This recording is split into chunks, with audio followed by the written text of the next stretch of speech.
অধ্যক্ষ মহোদয়, কাজিৰঙাত এখন 5 ষ্টাৰ হৈছে। মানুহে ভাল পাব লাগে যে টকা দিব পৰা টুৰিষ্ট আহিব।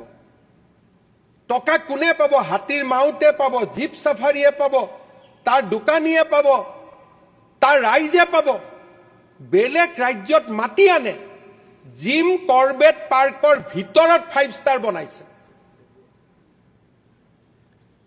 গুজৰাটত ফৰেষ্টৰ ভিতৰত টাটাই 5 ষ্টাৰ বনাইছে।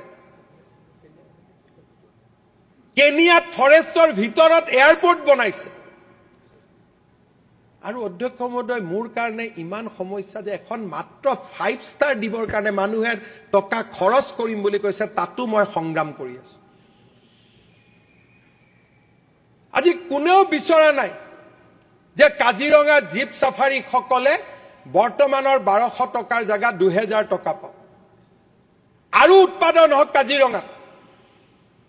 তেওঁলোকে বিচাৰিছে যে কাজিৰঙাৰ জীপ সাফাৰী কেইটা কেনেকৈ দুখীয়া হৈ থাকিব পাৰে। কাৰণ 5 ষ্টাৰ আহিলেতো ধনী মানুহ আহিব, পইচা বেছি দিব। দুখীয়া হৈ থাকিলেহে আন্দোলন হ'ব, ধনী হলেতো আন্দোলন নহব। আজি মই আচৰিত হওঁ যে মানুহে আবেদন কৰিব লাগিছিল এই বামপন্থীসকলে যে চৰকাৰেনো আপোনাক কিয় এৰেষ্ট কৰিব লাগে? আপুনিয়ে নেতৃত্ব লওক এখন 5 ষ্টাৰ অনাৰ ক্ষেত্ৰত। আপুনিয়ে আধাৰশিলা কৰক। যিখন ৰাজ্যৰ মুখ্যমন্ত্ৰীয়ে কাজিৰঙাৰ দৰে ইউনেস্কো হেৰিটেজ সাইটত এখন 5 ষ্টাৰ অনাৰ বাবে সংগ্ৰাম কৰিব লাগে, তেওঁ কিমান দিনে ৰাতি অসমৰ বাবে কষ্ট কৰিব লাগিব অনাগত দিনত, আপুনি মাত্ৰ কল্পনা কৰক। মইতো আচৰিত হওঁ। আজি এইবিলাকতো নতুন কথা নহয়। সুন্দৰবনত 5 ষ্টাৰ আছে, জিম কৰবেটত 5 ষ্টাৰ আছে, ৰন্থাম্বাৰত 5 ষ্টাৰ আছে। কোনখন টুৰিষ্ট প্লেচত 5 ষ্টাৰ হোটেল নাই? আজি শ্বিলঙত 5 ষ্টাৰ হোটেল আছে, চেৰাপুঞ্জীত 5 ষ্টাৰ হোটেল আছে। আমাৰ কাজিৰঙাত কিয় 5 ষ্টাৰ হোটেল থাকিব নালাগে? পৰ্যটক আহিব নালাগে?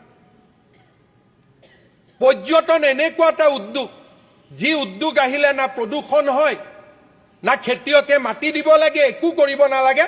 মানুহ কেইজন পৰ্যটন মানে অসমত টকা খৰচ কৰিব আহে। আমি জিএছটি পাম, 1000 জনে উদ্যোগ পাব। আপোনালোকে কওক যে কাৰোবাৰ যদি মাটি গৈছে, আপোনালোকে ক্ষতিপূৰণ 10 লাখৰ জেগাত 20 লাখ দিয়ক। তাততো কাৰো আপত্তি নাই অধ্যক্ষ মহোদয়। যদি কাৰোবাৰ সঁচাই মাটি গৈছে, তাক আন এটা জেগাত মাটি দিয়ক।